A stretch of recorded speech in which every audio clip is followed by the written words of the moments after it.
vogliamo fare le cose fatte per bene. L'anno prossimo veniamo in un altro modo, tutti assieme. Tous ensemble, magari non tutti, peut-être pas tous.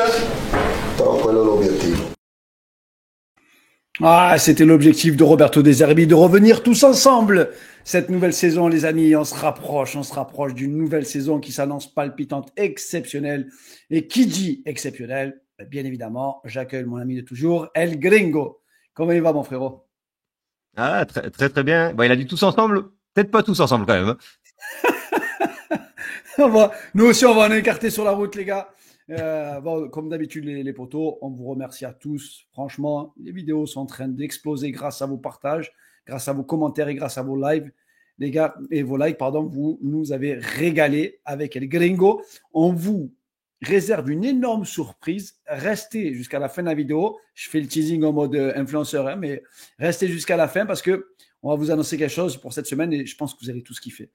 Mais El Gringo, qui dit vidéo aujourd'hui, c'est pas pour une recrue, mais le peuple a réclamé un bilan de ces matchs amicaux et notamment, on a vu des choses qu'on attendait face à Aston Villa qui est pour nous la répétition, non pas pour la Ligue 1, mais pour la Ligue des Champions. Oui, c'était très, très intéressant, hein, même si c'est des choses que on n'aura pas au quotidien, je pense, en Ligue 1, ce genre d'opposition, mais ça nous a permis de travailler beaucoup de choses. Et en fait, on s'est attardé vraiment sur les deux derniers matchs, Aston Villa et Séville. Bon, déjà pour des raisons de retransmission où la qualité d'image était quand même meilleure que sur les premiers, et surtout parce que on c'est la fin de la préparation et c'était à ce moment-là où les joueurs étaient le plus prêts physiquement et le plus aptes à reproduire ce que voulait Roberto De Zerbi. Et on va parler de Zerbi Ball, Villel, on va parler des différents schémas d'attaque. Et il y en a un premier, c'est de créer un espace en fait entre la défense et l'attaque. Et tu l'as bien remarqué pendant qu'on était au stade, on a cette fameuse ligne de 4 qui signe au milieu du terrain. Donc en ce moment c'est Rowe, Guiri, Rabiot et Greenwood.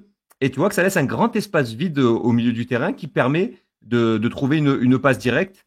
C'est ce que va faire Medina là en cherchant directement Rabiot. Et après il faut de la geste technique là pour les trois joueurs impliqués. Donc jouant une touche, c'est magnifique. Et là, c'est dommage, Rowe l'a pas anticipé, il est pas parti assez vite. Et malheureusement, il aura un temps de retard qu'il aura pas rattrapé.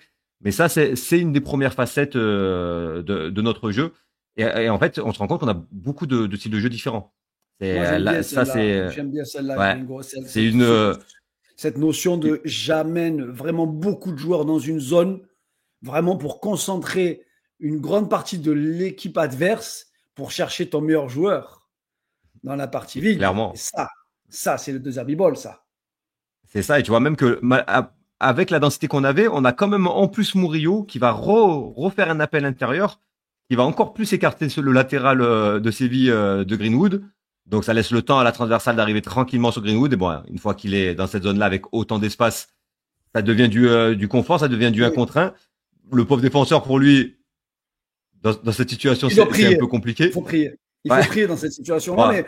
Mais Naïm, juste reprends, l'appel de balle de Murillo, c'est une partition. C'est vraiment, s'il la met, c'est bien, ça peut être une opportunité, mais ça crée vraiment l'espace pour Greenwood.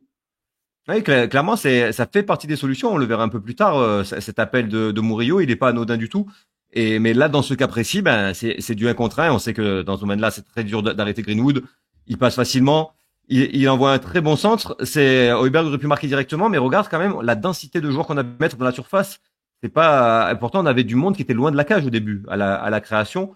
Donc ça aussi, pareil, ça rejoint ce que tu dis. C'est une partition qui est répétée. On sait ce qu'on doit faire, et c'est ça qui est vraiment intéressant. On a senti une progression dans ce domaine-là, dans la compréhension des consignes, et ça te donne de la variété dans ton jeu. On a vu déjà deux styles d'attaque totalement différentes. Ça, je pense qu'on attendait le plus du De Zerbi Ball. C'était cette fameuse aspiration qu'on peut très peu de fois reproduire en Ligue 1, malheureusement, vu les ambitions des adversaires. C'était Brighton, ça. C'est le De Zerbi avec Brighton où on les a vus faire danser les grandes équipes de Première Ligue parce que les grandes équipes, elles n'ont pas le choix. Elles sont obligées d'aller chercher les plus petites équipes. Donc, avec Brighton, ça marchait du tonnerre. Ouais, c'est clair. Là, tu vois que ils osent venir nous presser. Ils viennent nous chercher assez haut. Il y a même un 5e joueur qui va venir. Et cette passe que remet Balerdi à Højbjerg, elle est très osée, hein, parce qu'il est serré, il est quasiment dans sa surface. Mais c'est ça qui crée tout ce décalage. Regarde l'énorme espace qui est créé pour Murillo. On va avancer un peu et donc arriver au moment où Murillo a pris cet espace-là et se retrouve dans cette situation. Et il y a encore, ils ont été en déséquilibre complet, donc tu as encore une grande zone d'ouverte pour Rabiot. L'avantage d'avoir Rabiot aussi haut, c'est ces appels de balles-là. Et là, bon, ben, on dit qu'il aurait pu finir pied droit. En tant que gaucher, est-ce que tu l'aurais frappé pied droit? Non, c'est dur. Au futsal, tu l'as frappé pied droit parce que les espaces sont réduits, mais là, il n'a pas le temps de se remettre sur le pied gauche. Il peut le tenter, attention. Si c'est Greenwood, c'est but. Hein. Voilà, C'est ça. Si c'est Greenwood, voilà, il faut avoir vraiment le côté ambidestre, mais Rabiot, c'est un pur gaucher. Moi, je trouve que ce qu'il a voulu faire Rabiot, c'est quand même bien joué. Je trouve que c'est quand même Guiri qui a un petit peu de retard sur cette action-là et qui aurait peut-être pu le sentir un peu plus. S'il arrive un peu plus tôt, ben, ce ballon-là qu'il lui donne, je pense que ça Il peut lui faire manque, but. hein. Naïm, il lui manque ça, Guiri. Il est pas Ah, assez. Il veut tellement participer au jeu qu'il a cette fraction de seconde que n'a pas Aubameyang, parce que c'est un vrai buteur. Et Guiri, je pense que c'est pas un pur buteur, c'est un joueur qui marque des buts, mais le coach aimerait qu'il soit un pur buteur, mais il n'a pas encore ses déplacements dans la surface comme un vrai tueur. Hein. Ben, je pense que c'est sur ça qu'il peut progresser. Les gens étaient très durs avec Guiri, hein. Moi, je trouve qu'il a fait une préparation quand même plutôt correcte parce il fait beaucoup d'efforts défensifs. Et ça, on en parlera un peu plus tard aussi de ce pressing qu'on est capable de faire. Mais c'est vrai qu'il lui manque ça à l'heure actuelle. Et la dernière facette du jeu offensif, c'est ce que tu disais exactement. Regarde Garcia dans quelle position il est. Et il va aller faire un appel. Là, il y a une très grande densité au milieu du terrain. Et il y a pas mal d'équipes, enfin pas mal, relativisons, mais il y a des équipes qui veulent faire ça contre nous en Ligue 1, qui veulent pas trop subir et se mettre dans un bloc un peu médian. Là, pour le coup, c'était assez haut quand même à Aston Villa. Bah, il y a une grande zone qui est ouverte sur le côté. Ça permet à Garcia de s'y engouffrer. Ça donne quand même pas mal de variété dans le jeu. Là, il y a un bon centre. Encore une fois, Gouiri, là, pour le coup, je pense qu'il peut faire mieux. Il peut quand même la prendre. Il est un peu en retard. Donc, ça donne des choses très intéressantes. Sur cette action, Naïm, juste avant, on comprend mieux le choix du coach de se dire il me faut un joueur sur ce couloir gauche, latéral gauche, qui peut rentrer aussi dans le cœur du jeu, parce que ces appels que peut faire Murillo, il l'a fait sur le but d'Aubameyang, ces appels-là, ils sont cliniques. Là où Paris est très très bon aussi là-dessus avec Hakimi et Nuno Mendes, c'est quand ils sont lancés, ces latéraux qui rentrent dans le cœur du jeu et ensuite sont lancés, c'est quasiment 9 chances sur 10, c'est une grande opportunité de but. Bah, c'est compliqué pour l'ailier de suivre le joueur quand il vient dans le cœur du jeu, de savoir qui doit prendre qui et de le suivre quand il part. Donc ouais, non, clairement. Hein. Et ce qui nous manque un peu, c'est un peu une connexion parfois de se comprendre un peu plus. Tu vois là sur cette passe, Guiri, il prend bien l'information. Hein, il voit bien qu'il y a Rabiot à côté de lui. Donc lui, dans son esprit, il va jouer un appui sur Rabiot puis partir derrière. Sauf que Rabiot, lui, il avait notre idée, c'était de prendre la profondeur et l'espace qu'il y avait derrière. Donc il va falloir qu'on se synchronise un petit peu là-dessus. Et pareil, pourtant ça part toujours de bonnes choses. Hein, tu vois, là il y a beaucoup de densité. Et pourtant Højbjerg et Gomez, ils vont faire des choses très intéressantes. Ils vont oser dans ce petit périmètre aller vers l'avant. Elle est superbe cette passe de Gomez. Il est bien orienté, Ro. Il doit jouer en une touche là. Il sait qu'il y a du monde, qu'il y a de la densité, que ça arrive fort dans son dos. Et pourtant il va garder le ballon et le perdre. Donc je pense que il y a vraiment beaucoup de bonnes choses. Moi, je trouve qu'on a énormément de variété, qu'on est très dur à lire et que c'est très compliqué pour l'adversaire. Mais on doit encore travailler offensivement sur ces connexions-là. Parfois, on se comprend pas totalement entre offensifs. Et en particulier, Guiri, hein, je me souviens sur les premiers matchs, il y a un ballon qui laisse passer et dans son dos, Rabiot le sent pas. Donc voilà, c'est ces petits détails-là. Mais je trouve que c'est quand même vraiment très, très intéressant ce qu'on a fait offensivement dans ces matchs de préparation. Après, Naïm, il y a tellement de schémas possibles pour essayer de déverrouiller des situations qu'on peut comprendre que parfois, il peut manquer un peu de lucidité à certains joueurs parce qu'il y a beaucoup d'efforts qui sont faits. Et quand on parle d'efforts, Naïm, il y a un joueur qui, sur cette préparation physique-là, a un rôle ingrat, mais tellement important à la récupération de balles. Ben, c'est probablement le meilleur joueur de la saison dernière avec Greenwood, c'est un certain Adrien Rabiot. Oui, ça va être intéressant de voir cette vidéo-là parce que beaucoup de gens ont dit que Rabiot a été bon pendant la préparation. Des gens comme Walid Acharchour disent qu'en fait son positionnement, ça va être un vrai problème pour l'OM cette année. Je pense pas vraiment, pas du tout même. Mais surtout, c'est vraiment nier l'apport qu'il a eu dans le premier pressing. Et si on a réussi à vraiment à anéantir des équipes comme Aston Villa, comme Séville, comme Valence, qui ont quasiment pas eu d'occasion dans le match, c'est grâce à ce que fait Adrien Rabiot. Déjà, son positionnement haut fait qu'il est au contact direct des premiers relanceurs et ce qui lui permet de récupérer beaucoup de ballons. Voilà, il y avait absolument pas faute, mais les arbitres de Ligue 1 sont aussi déjà préparés. Naïm, on le précise pour ceux qui nous suivent depuis le début, sur cette nouvelle saison, Roberto De Zerbi, cet épisode, on avait fait le maître du jeu saison 1 quand De Zerbi est arrivé, et là on est sur la saison 2, et il a un nouveau rôle, Rabiot, même sans ballon, on est en 4-4-2 sans ballon. On voit bien Rabiot et Amine Gouiri, les deux sont chargés de lancer le pressing. Alors, ce qui est difficile pour ces deux joueurs-là, mine de rien, si on remarque bien, c'est que ces deux joueurs-là sont perçus comme les joueurs ayant le plus de difficultés dans cette prépa. Mais parce qu'ils font le travail le plus difficile à faire, c'est-à-dire le travail sans ballon, le moins visible, mais pour autant, potentiellement le plus précieux pour l'équipe. Exactement, c'est ça. Les deux ont été très critiqués, alors qu'ils ont vraiment un rôle très très important. Et ce positionnement haut, il gêne énormément la relance. Regarde à la Rabiot encore, il est présent, ils sont présents les deux, ils font totalement reculer l'adversaire. Et vraiment là où il est intéressant Rabiot, et ce qui a été répété un nombre incalculable de fois pendant la préparation, c'est ça. Là, le joueur qui va être touché, regarde vraiment le temps qu'il a, la distance énorme qu'il y a avec Rabiot. Il est dans un confort pour relancer en temps normal, sauf que Rabiot va très vite et est capable de répéter les efforts. Et donc, très rapidement, il l'enferme, il l'oblige. Il a plus que cette passe-là qui est faisable pour lui. Et on se retrouve avec une équipe qui est enfermée sur le côté, là, au milieu de nos joueurs, et qui vont pas pouvoir s'en sortir. On va récupérer le ballon assez haut.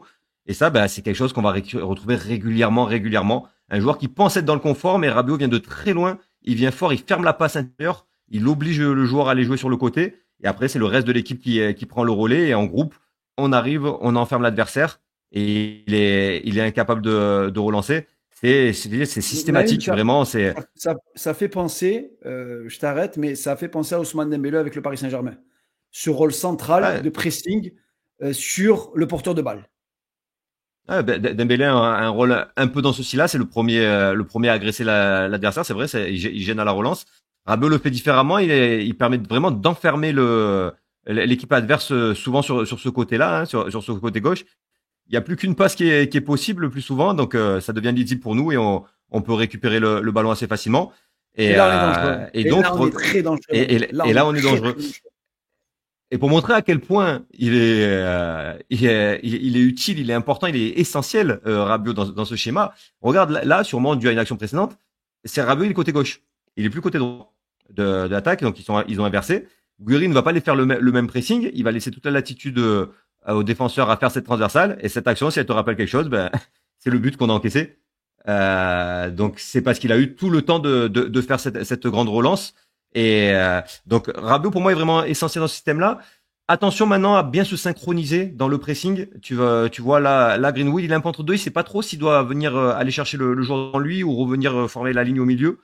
Et du coup Rabiot qui pensait qu'il allait le chercher, tu vois, il lui fait un geste. Eh oui. Et du coup, on reste un peu dans cet entre-deux-là. On a un joueur qui reste entre les lignes et qui va être touché facilement. Et du coup, c'est l'action qui va entraîner le but. Bon, on voit que le joueur est hors jeu, les défenseurs, eux, avaient bien joué le coup. Mais attention à bien se synchroniser sur ce pressing-là. Et enfin, le dernier point positif de Rabiot devant, on le sait, c'est ces appels de balles qui font très mal, qui sont tranchants et qui entraînent souvent des occasions quand il est trouvé, que ce soit là sur le côté ou en partant même d'un peu plus loin sur cette très belle ouverture de Medina. Tu vois, il prend l'espace et il est trouvé dans des zones très dangereuses. Donc, en fait, il y a quand même beaucoup de situations positives avec Rabiot dans ce rôle-là, mais surtout, et tu l'as très très bien dit, c'est un rôle qui est ingrat. Si on n'y fait pas attention, on a l'impression qu'il n'a pas forcément fait un bon match, alors qu'il a été vraiment essentiel au pressing et à empêcher l'adversaire de jouer. C'est un rôle, Naïm, peu compris par l'ensemble des observateurs, parce que c'est un rôle nouveau. C'est un joueur qui, à la base, est formé en tant que milieu récupérateur avec une tendance relayeur, qui est capable de se projeter. Mais là, il a un rôle beaucoup plus offensif. Et comme il est beaucoup moins créatif par la qualité de dribble et la qualité d'élimination, pour beaucoup, on se dit on perd Rabiot. Et l'objectif de cette vidéo, les amis, comme toujours, vous savez qu'on aime faire du contenu qui peut même éduquer, qui permet de réfléchir, qui vous donne l'envie de réfléchir aussi, de se dire ah ouais, peut-être que j'avais pas vu l'importance du premier pressing de Rabiot et aussi le fait qu'il soit très souvent dans les zones de finition. L'année dernière, il a marqué énormément de buts, il a été très décisif. Pourquoi ?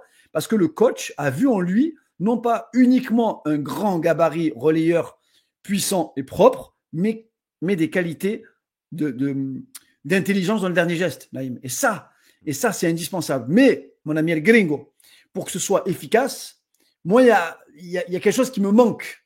Je l'ai répété plusieurs fois au stade. Je t'ai dit plusieurs fois, je dis, punaise, mais tu vas le lancer. Et il y a des appels de balles, Naïm. Ça m'a hérissé le poil. Et avant que tu lances la vidéo, Naïm, quand on écoute le reportage, le coach, des fois, il dit le tempo il est trop lent. On a été moins agressif. Il a dit à la mi-temps de OM Aston Villa. Et je te disais la même, à la mi-temps, je te dis, putain, on manque de courage dans certaines zones. Ouais, parfois il faut peut-être oser un peu plus. Alors, je trouve qu'on a vraiment une grosse maîtrise technique, c'est même assez impressionnant. Et on tient bien le ballon et on le fait circuler de manière à trouver une ouverture. Et ce que je regrette, c'est que parfois, elle y est cette ouverture, mais on la prend pas. Et face à ces équipes-là, on nous en laisse peu. Ça peut être regrettable. Et il y a une situation qui se retrouve très très souvent. Hein. Regarde, là, tu as Gouiri qui fait un premier appel. Il a la possibilité, Højbjerg, de lui mettre. Mais bon, il va choisir une passe plus simple. Alors, soyons clairs, pour la suite de la vidéo, en fait, je dis pas que tous les ballons, ils auraient dû les mettre. Parce que c'est des ballons qui sont pas forcément faciles. Mais que par rapport à la quantité d'appels qu'il y a, on doit en mettre beaucoup plus.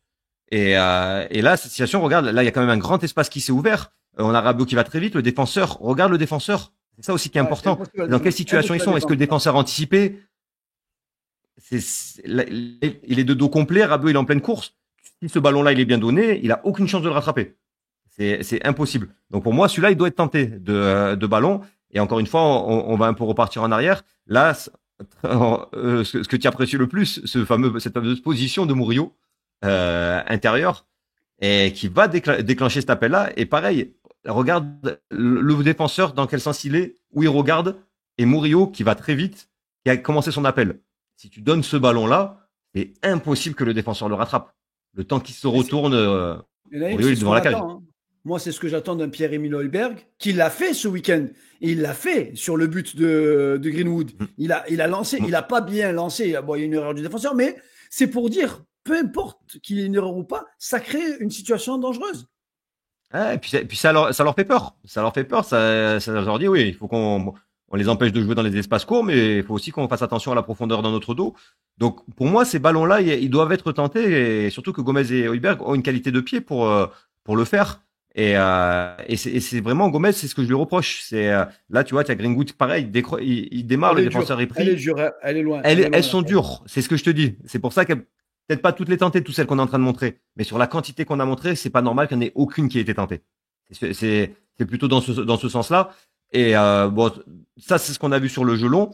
On a vu tout à l'heure un ballon que Ro a donné à Garcia, qu'on a expliqué, mais ça arrive encore vraiment beaucoup trop souvent, je trouve, où il lui met pas, alors qu'il y a largement l'espace et la possibilité pour le faire.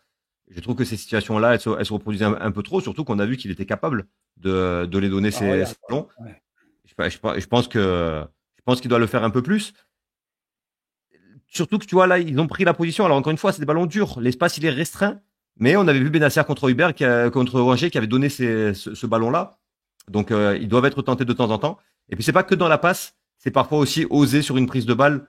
Tu vois là, il y a vraiment l'espace. Gomez, un joueur vif, un joueur technique. Je pense que là, il doit faire une prise de balle vers l'avant et prendre cet espace qui s'est ouvert à lui au lieu de faire une remise. Donc, globalement, il y a de l'amélioration à avoir, je trouve, dans la prise de risque. Ouais, et faut dire ce qu'il y a. Il y a un modèle aujourd'hui, attention, je ne me compare pas au Paris Saint-Germain, mais c'est l'équipe qui a été la plus performante sur les derniers mois. Il y a un modèle pour Gomez, je pense à Vitinha, entre le fait d'avoir un tempo de jeu et de changer de rythme à un moment ou à un autre. Parce que Gomez, il a son gabarit. Si avec ton gabarit, tu ne tentes jamais une seule percée, tu vas avoir un jeu trop stéréotypé. Et on l'a vu au stade, on l'a entendu beaucoup autour de toi et moi, surtout en première mi-temps, où c'était trop lent. Où le fait de conserver le ballon, on sentait qu'il n'y avait pas de création possible, tellement le tempo était lent. Et c'est dur Naïm, c'est dur de ralentir un tempo pour le réaccélérer derrière. Ah, c'est vrai. C'est vrai. Il accélère un peu par le jeu. Par l'accélération, il le fait un peu plus que ce qu'il avait fait au tout début. Mais dans la passe, dans les passes longues, je trouve qu'il y a vraiment une grande marge d'amélioration. Surtout que c'est quelque chose qu'on avait déjà remarqué, toi et moi, l'an dernier, face à ces fameux blocs médians, où l'espace, justement, se trouvait sur les appels de Luis Enrique et de Greenwood sur le côté. Et là, pour le coup, on a montré en plus qu'il les faisait, les appels. Hein, ils sont disponibles. Donc, je pense que c'est dans ces zones-là où on peut faire mieux. Alors, attention, encore une fois, là, on a joué une équipe qui a joué relativement haut, euh, surtout en comparaison à ce qui nous attend. Et c'est pour ça aussi qu'on a insisté sur le rôle de Rabiot, parce que beaucoup disent, en fait, il faudrait décrocher Rabiot et mettre un vrai milieu offensif à sa place. Si tu fais ça, tu vas quand même, face à un bloc qui est dans ses 20 mètres, ben, ce milieu offensif va se retrouver Bien il va se sûr, retrouver ouais. bloqué, il n'aura pas la possibilité de créer. Alors que par contre, ces équipes qui sont très basses, récupérer le ballon haut, c'est compliqué pour eux. C'est là où ils seront le plus en danger. Et donc, je comprends la logique de mettre Rabiot là. Mais par contre, c'est vrai que pour moi, c'est plus le problème, c'est moins Rabiot que Højbjerg et Gomez, qui, attention, ont été très très bons sur la préparation, mais qui doivent être capables de faire plus dans ce registre. Ouais, je vais même plus loin, Naïm. Il y a un joueur. La saison dernière, quand on recrute Lilian Brassier, on a fait la même vidéo. Si vous avez le temps d'aller jeter un œil sur l'ancienne vidéo, où Brassier disait, moi, j'aime beaucoup que Merlin rentre dans le cœur du jeu parce que ça me laisse l'espace, ça me laisse la possibilité de prendre mon couloir gauche. Cette saison, si vous avez aussi l'opportunité d'aller voir la vidéo sur Medina, moi, je dis à Naïm, en observant Medina, je dis Naïm, c'est le meilleur joueur rapport qualité-prix qu'on pourra trouver en Ligue 1 avec ce potentiel-là. C'est pas le FC Grinta, comme certains ont pu le décrire dans les médias. Pas du tout. Il a ce côté-là, tant mieux. C'est un plus. Mais surtout, c'est un super joueur de ballon. Et surtout, c'est un joueur qui joue avec sa tête. Ouais, je crois que tu pouvais pas trouver de meilleurs mots. Hein. C'est la recrue qu'il nous fallait clairement à ce poste-là. Ce qu'on avait montré en préparation dans la vidéo de présentation, en fait, il est en train de le montrer dès les premiers matchs. Et ça, c'est impressionnant. Vraiment, le fait que dès le début, il soit présent, dur sur le duel. Tu le vois là. Hein, il est toujours très très proche de son attaquant et qu'il ne le laisse jamais respirer de au but. Donc ça, c'est sa première qualité. Et surtout, ben, ça, c'est des actions que vous reconnaissez. Hein. Là, Ah, typiquement, ah. si c'est Kondogbia, si c'est peut-être. Cornelius, Ouais, Moser, peut-être. ouais, Toulouse, voilà, c'est l'attaquant là, il part à la cage, c'est sûr et certain. Et avec Medina, non, là, il a cette vivacité, cette agressivité pour revenir. Même là, il veut commencer à jouer le hors-jeu. Il était hors-jeu d'ailleurs. Mais malgré tout, en repartant, il la récupère. Il passera une soufflante à l'arbitre au passage. Et là, c'est une action, il revient de la surface adverse. Il y a une faute sur lui sur la surface adverse, ça part en contre. Il est capable de revenir. Donc défensivement, ce qu'il nous a apporté, c'est juste incroyable. Mais en plus, avec le ballon, ben ça, on l'avait dit. Hein. On avait prévenu dans la vidéo de présentation. Il est capable de casser des lignes, que ce soit par du jeu court, de trouver des intervalles comme ça, qui sont pas des passes faciles pour un défenseur central. Hein. Il y en a pas beaucoup qui les oseront et qui les réussiront ces passes-là. Mais surtout, ben ce qu'on a dit juste avant, ce que les milieux ne tentent pas, lui, il le tente. Ces ouvertures, dès qu'il y a cet espace-là qui s'ouvre sur le côté, lui, il va les tenter. C'est souvent, même très souvent réussi. Et ça, il permet de trouver Jonathan Rowe dans des zones très dangereuses. Mais même si c'est pas réussi, c'est ce qu'on disait tout à l'heure, bah, ça fait peur, ça fait reculer, ça fait faire une course au défenseur. Voilà, celle-là, elle va être un peu trop longue. Mais il n'hésite pas. Il n'hésite pas. On voit que Rowe avait pris totalement l'avantage sur son défenseur. Si elle était un peu plus courte, bah, c'était grosse situation de but. Medina, c'est une recrue incroyable. C'est rare un joueur qui, dès ses premières minutes, il a tout compris au système, il a tout compris au schéma et il te corrige tous les problèmes que tu avais à son poste l'année dernière. Donc ouais, c'était la perfection, c'était vraiment le joueur à récupérer. Ben, c'est que le début de saison, c'est que la préparation. On espère qu'il va maintenir ce niveau tout au long de l'année, mais en tout cas, il a toutes les qualités pour. Ouais, il a pour avoir fait une caméra embarquée sur lui face à Aston Villa, j'ai un truc que j'ai remarqué, et vous regarderez à vous aussi les poteaux, vous me direz en commentaire si vous aussi vous avez vu la même chose. Je regarde Naïm, je dis, regarde bien quand il vient sur un attaquant, le réflexe qu'il fait avant que l'attaquant touche le ballon, il met toujours un coup d'épaule pour le déséquilibrer. Et après, quand l'attaquant a le ballon dessus, il le recolle et il lui remet une dernière salve. Et très souvent, il récupère le ballon sur la deuxième parce qu'il est déséquilibré la première. Et c'est très, très, très intelligent. Et j'ai essayé de le retrouver, j'ai pas retrouvé d'image, et c'est là où on voit la différence entre le stade et la télé, c'est que ben des fois on retranscrit pas tout exactement de la même manière, et c'est pour ça que nous, le fait qu'on soit au stade et qu'ensuite on revoit le match pour les vidéos, souvent ça nous donne deux analyses bien complémentaires, et à ce niveau-là, ça me fait penser au tacle à FCJ, Ah ouais, où incroyable. j'ai un ami qui m'a écrit en me disant que c'était un tac normal, qu'il y avait rien de fou vu de la télé. Donc je suis allé revoir l'image à la télé. Effectivement, c'est vrai que l'angle de la télé est pas si impressionnant, mais nous, du stade, Ah, le c'était, tac qu'il a envoyé, c'est surtout c'est le quelque moment chose. à laquelle il l'a envoyé. À quel moment il l'a fait? Il l'a fait au moment où il y avait de la tension et où on s'est dit, OK, c'est un Anglais quand même, faut quand même pas l'oublier. Ouais. Et franchement, Et oui, donc si on peut faire une parenthèse sur lui, d'ailleurs, c'est vraiment, ouais, vraiment une en très, très belle fait, prise. on a fait nos hot takes pour la saison. Et moi, je disais, il va finir meilleur espoir de Ligue 1. Pourquoi je dis ça? C'est que c'est totalement le type de profil que personne ne connaît, que personne ne voit arriver, que personne n'a étudié, sauf ceux qui scoutent. Et là, on se rend compte qu'il rentre parfaitement dans tous les schémas dont a besoin Roberto De Zerbi, avec ballon et sans ballon. Donc, ça veut dire beaucoup de choses. Si le coach a été autant stupéfait de le voir, parce qu'il y a le voir avec Burnley et après il y a le voir avec l'OM, c'est pas la même chose de jouer à l'OM. Et franchement, qui rentre à la place de Murillo, qui soit dans l'axe droit, axe gauche, c'est un cerveau avec des pieds. C'est ce qu'on s'était dit avec Il Naïm. pourra La jouer au seule milieu de personne, terrain même, hein, sans problème. sans problème, on comprend pourquoi il est rentré au final au milieu de terrain, parce qu'il a le profil, il peut jouer au milieu de terrain. On pourrait vous faire aussi des vidéos sur l'entrée des jeunes, de Bacola, etc. On en a déjà parlé, on a déjà fait une vidéo là-dessus. Par contre, il y a un joueur, Naïm, et on va vous rappeler, je suis désolé de le refaire, mais vous allez voir la vidéo sur Aubameyang, et où on vous a dit, nous, dans cette vidéo, vous inquiétez pas, Aubameyang, il vient pas pour être sur le banc, parce que Aubameyang, j'ai dit à Naïm, quand on avait la rumeur, je dis, Naïm, s'il signe, pour moi, c'est la signature la plus intelligente du mercato.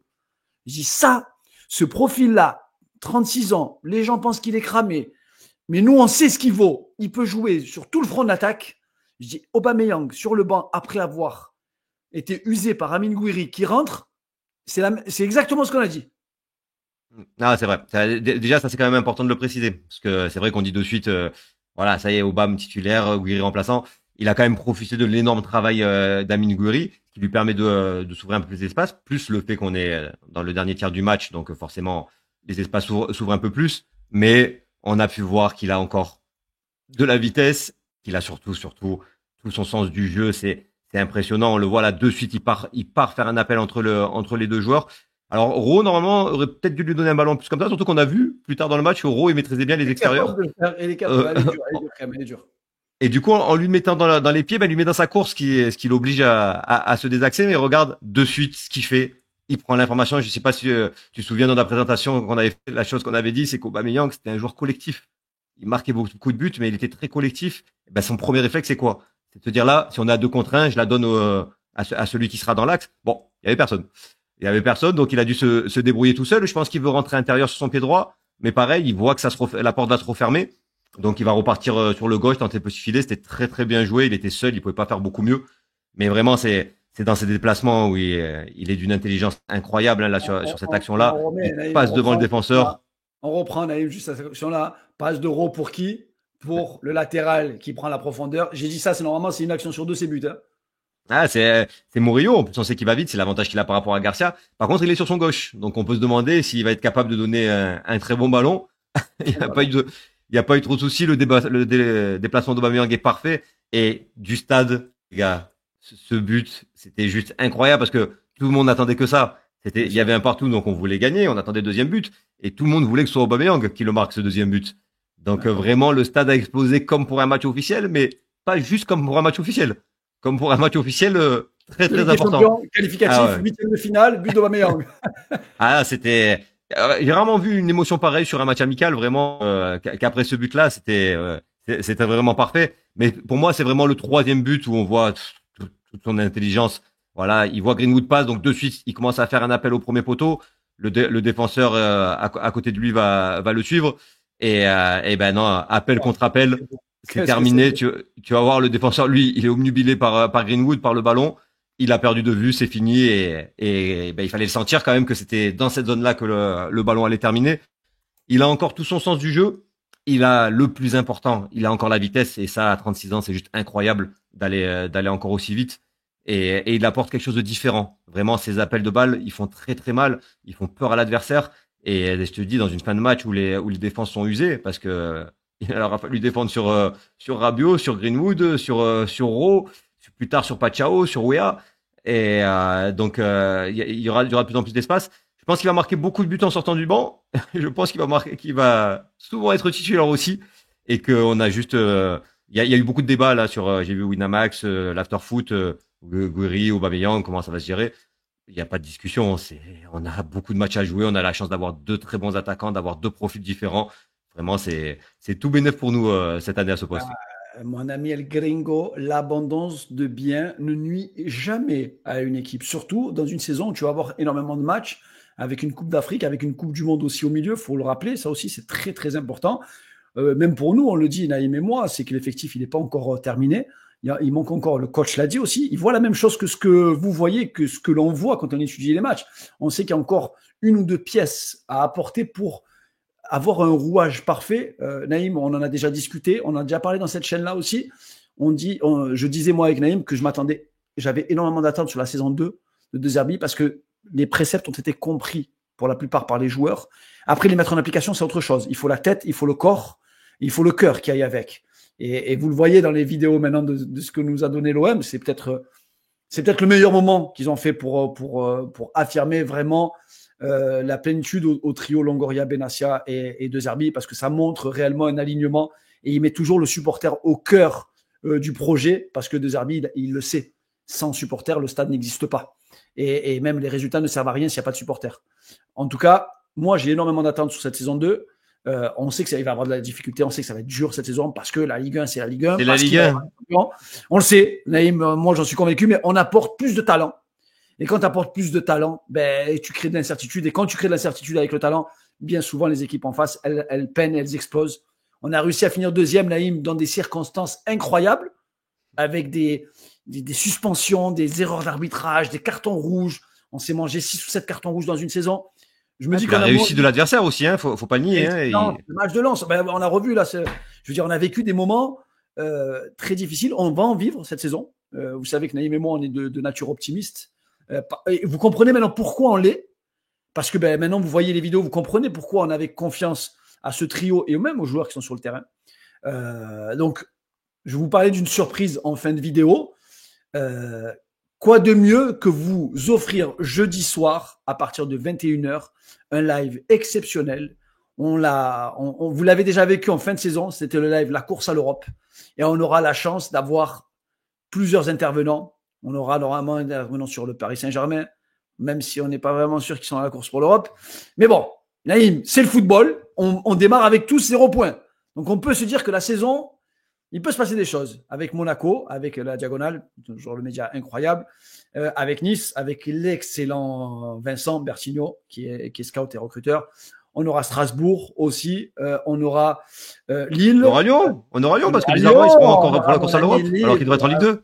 Voilà, Lyon, attention à Lyon. Une bête blessée comme ça, elle est très, très dangereuse.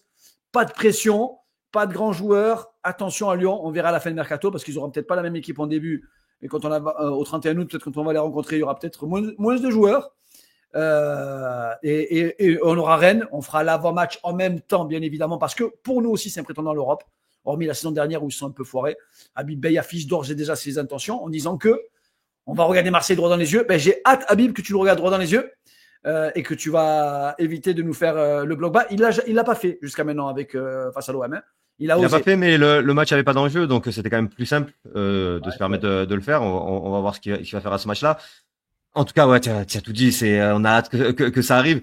Moi, je répète toujours la même chose de toute façon. Quand on est soudé à l'OM, il y a pas de problème. Bizarrement, vous vous rendez pas compte qu'en ce moment, il y a pas trop de problèmes. Tout se passe bien, un peu trop bien même. On a envie de dire, ça fait un peu peur. Mais moi, ce que j'ai vu encore au stade là, c'est-à-dire qu'à la présentation des joueurs, tous les joueurs ont été applaudis. Même Lirola, même Cornelius, voilà, les joueurs les plus critiqués, ils ont tous été applaudis. Il y avait vraiment une ambiance extraordinaire. On tirait tous dans le même sens. Je continue à dire, quand on est comme ça, on peut être très très dangereux. Maintenant, si on recommence à repasser à notre travers, si parce que Jonathan Rowe, je l'espère pas, venait à partir, d'un coup on pète un scandale, bon ben sûr on se retirera une balle dans le pied. Mais tant qu'on aura cette équipe dirigeante, cet entraîneur, ces joueurs-là, et que nous, dans le public, on aura cette attitude, ouais, il y a une belle saison à avoir là. Ah ben, sur ce, mon ami El Gringo, je mets encore une fois mille merci.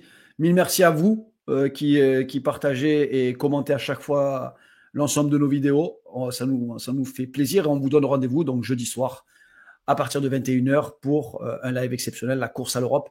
Et j'espère que cette saison, les amis, on va vivre de très, très, très grands moments et ça démarre déjà dès jeudi. On vous dit à très, très bientôt et surtout, n'oubliez pas, allez l'OM. Siamo fuori di qua, ha vinto la partita!